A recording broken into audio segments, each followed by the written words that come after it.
Hello everyone, my name is Jennifer and welcome to Best Kept Plans. Today's video is going to be my mid-year reading recap for 2024.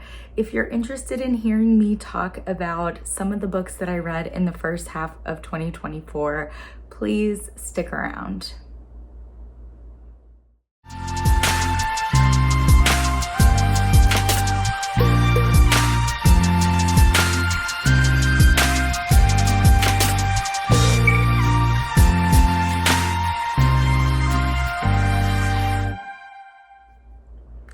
As I said in my introduction, this is my mid-year reading recap for 2024. I also think a lot of people call this the mid-year book freakout tag or something like that.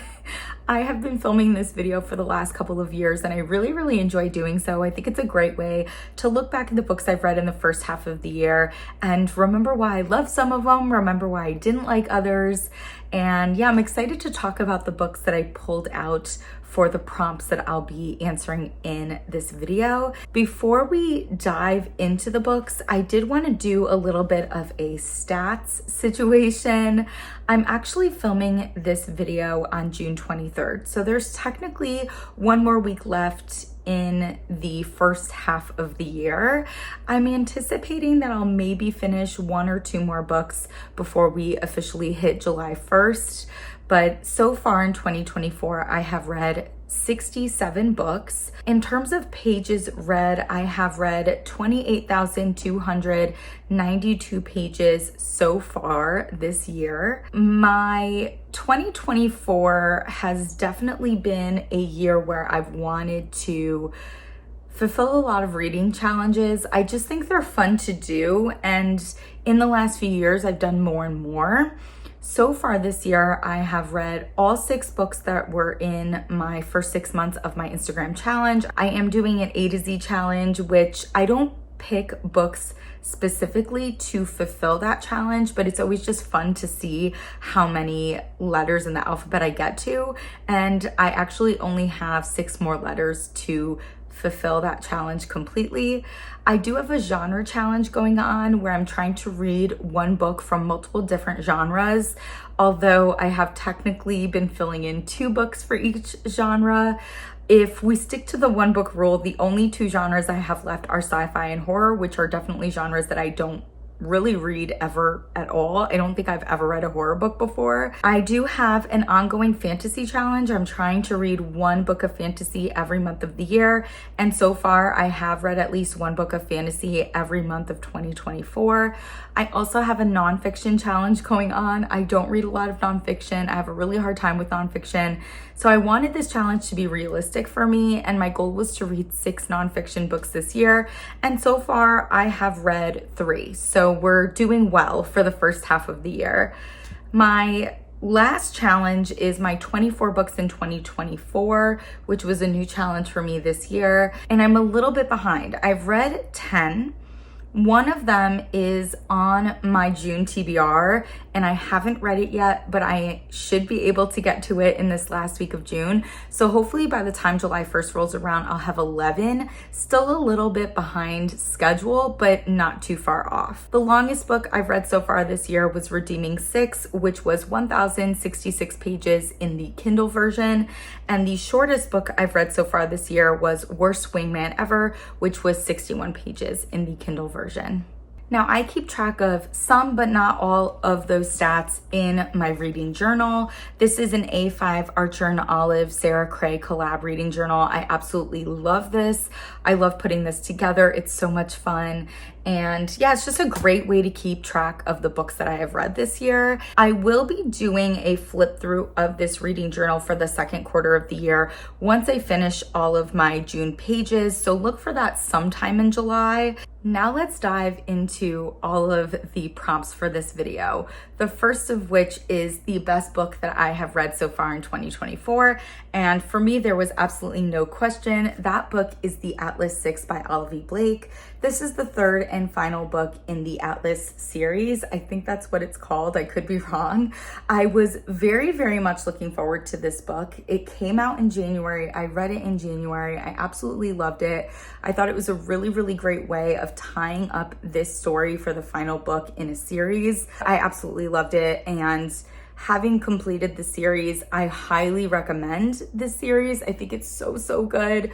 I love Olivia Blake's writing in here. It's definitely a little bit pretentious and a little bit involved and flowery, but it's so, so good. Oh, I absolutely loved it. Definitely my favorite book so far this year. The next is the best sequel that I've read this year, and I actually have read every book in this series in 2024, and it's a series that I really can't stop thinking about. And so this to me seemed like the perfect thing for best sequel, and that is Keeping 13 by Chloe Walsh. This is the second book in the Boys of Tommen series. This is definitely my second favorite book in the series overall. I really love this one. It's definitely very sad. It's definitely very intense subject matter, especially considering that this is young adult, but something about this book really, really hit for me. So definitely my favorite sequel I've read so far. The next prompt that we're going to talk about is new release that I haven't read yet, and I can't believe I haven't read this yet. I don't know why I haven't. That book for me is going to be Funny Story by Emily Henry. I definitely think this one has been a little bit polarizing for people. Even Happy Place, I feel, was kind of polarizing. I feel like I could love this.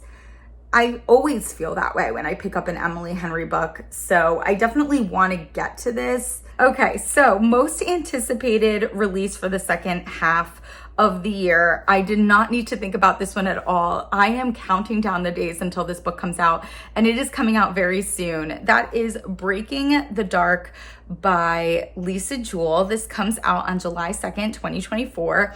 This is a story about Jessica Jones, who is a Marvel superhero. I absolutely love Jessica Jones. I think she's super interesting. She's super fun, and I really enjoyed her show. I really love that character. I loved how the actress who played that role played that character, and I cannot wait for this book. I don't necessarily know what I'm in for, but Jessica Jones, I really, really like Lisa Jewell in the two books that I've read by her, and I can't wait. The next book that we're going to talk about is my biggest disappointment so far this year, and that book is going to be The House in the Cerulean Sea by TJ Klune. I have just heard so many incredible things about this book, and so when I picked it up, I was genuinely so excited. I didn't think it was anything extraordinary or extra special that would justify how much it's raved about. I ended up giving this 3.5 out of 5 stars. Again, not a bad rating at all, but it wasn't as good as I thought it was gonna be. So it was a little bit of a disappointment. The next book is Biggest Surprise, and that is The Bullet Swallower by Elizabeth Gonzalez James. I read this in January. This is a historical Western. I have never read anything like that before. I loved this. I gave this 4.5 out of 5 stars, but so often I debate whether or not I should bump it up to a 5-star. I don't like to go back and change ratings after I settle on one, but this is one that I question a lot because I do still think about this. Like when I see this on my bookshelf, I'm like, oh gosh, I love that book so much. And it was just such an interesting story. And I don't know that I've ever read anything else like it before. And so I really love this. This was a huge surprise for me, and I honestly highly recommend this. And then the next one is Favorite New to Me Author. And I'm not going to hold up a book for this, but that is definitely Chloe Walsh, who is the author of the Boys of Tommen series. Every single one of those books has been a 5 out of 5 star for me. I am obsessed with the series. I'm obsessed with the characters. It takes place between 2005 and 2007, and it's following kids who are in high school, and I was in high school during that time. So I feel like I really connect with those characters because of that time period. And I love the way Chloe Walsh writes, and she's definitely my favorite new to me author this year, 100%. The next that we're going to talk about is Fictional Crushes. There were a few in the first half of the year that really stuck out to me when I was thinking about my answers to these prompts. The first one is going to be Kale from the Throne of Glass series. I absolutely loved him. There were definitely points in the series where I was very frustrated with his character, angry with his character, but overall I just loved him. And I really did love where he ended up at the end of the series and who he ended up with. And yes, fictional crush for sure. Then we have Shep from Ready or Not by Cara Bastone. I love this book. First of all, it was just so good. But Shep was just such a wonderful character. I loved him so much. His personality, the way that he supported our female main character, he just stole my heart. He really did. And then the last one, I don't physically have the book right now because I lent it to someone, but that is Justin from Just for the Summer by Abby Jimenez. I feel like him and Shep, like, to me, they're similar in a way, and I love them both for how supportive they were. And yeah, Justin was just, I wanted to squeeze him. He was so cute. I really liked him. Now, originally, I was going to put my answer to this next prompt in the last category of book crushes, but I'm trying really hard not to repeat a ton for these prompts. So for the newest favorite character prompt, I decided to put in Johnny Kavanaugh from Binding 13. I adore him. He has my heart. He completely has my heart. I love him. I think he's just such an interesting character to have in a high school romance. And he's just lovely and wonderful. And I have nothing but great things to say about this character. Definitely my favorite character I've read so far this year. And then the next is books that made me cry. And I actually have two for this. The first one is Magnolia Park's Into the Dark. This was a hard one. This was definitely a really challenging book to read. It was very emotional and it made me cry many times throughout. And the next book is Codename Kingfisher by Liz Kessler. This is a middle grade book. I received this from Aladdin Publishing. Thank you so much to them for sending this to me. I don't know that I actually don't know that I could talk about this one because it's so, I actually can't talk about it. I just know that it made me cry a lot. I genuinely, I can't do it. Next, we have Book That Made Me Happy, and that book is Savor It by Tara Jewett. The reason why I feel like this book made me happy is because I feel like it is a romance that is done so right. I loved that we have two characters who are struggling, but trying to improve for themselves, not for the other person. I feel like oftentimes in romance, you have characters that are, I want to be better for him. I want to be better for her. And I don't know that that is positive idea or language to be putting out there. I think we should be wanting to be better for ourselves, and then hopefully that bettered self is given the opportunity to meet someone who we connect with, right? And this book does that, and it does it in such a good way. I rated this 4.5 out of 5 stars. That one definitely made me happy for that reason. It's not like a laugh out loud haha book though, just to be clear.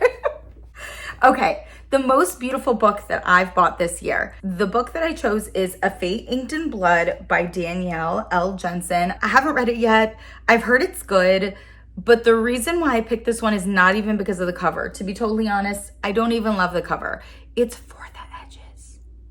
They are blue and they are foil, and I don't know how they did it, but they're absolutely stunning and I can't get over them. Next, we're going to talk about books that I need to read before the end of the year. And what I did for this category is I actually went through a video, and I could definitely link it in the cards. I went through a video that I made with my most anticipated releases for 2024, and I picked out the ones that I haven't read yet. Now, for some of these, it's because they have not come out yet. I'm happy to say that most of the ones in that video that have been released, I have read, but there are a few that I haven't. So, A Tempest of Tea has come out already. I have not read it yet, but I do have it. Funny Story has come out already. I haven't read it, but I have it. Not in Love has come out already. I haven't read it, but I have it. A Witch's Guide to Magical Innkeeping, I have not read yet. It has not come out yet. I believe it's coming out in September. Daydream by Hannah Grace, that has not come out yet. And then Breaking the Dark, we talked about it earlier. That's coming out very soon, but it hasn't come out yet, so I haven't read it. And then the last one is Heartstopper Volume 6, but I don't know if that's coming out this year. I have to look into it a little bit more. It may not be coming out until 2025, so we'll see about that one. And then the last thing that I wanted to do to end off this video was just give a couple of honorable mentions. And these are basically the books that I have read so far this year that have been 5 stars that I didn't talk about in any of the other prompts. So the books that were 5 stars that I talked about in other prompts were The Atlas Complex, Binding 13, Keeping 13, Just for the Summer, and Codename Kingfisher. And then there's 5 others that I haven't talked about yet. 3 of them are the rest of the Boys and Hammond series. So we have Saving 6, we have Redeeming 6, and then we have Taming 7, which is the newest release in the series. We also have The Book of Doors by Gareth Brown, which I read in February. I absolutely loved. It is so, so good. Highly recommend. Fantasy, just so interesting. So, so interesting. And then the last one is another book that I read in June, and that is The Rom-Commers by Catherine Center. And that's gonna be it for this video. I hope you all enjoyed me going through and talking about the books that I used to answer some of these prompts. And as always, everyone, please be safe. Bye-bye.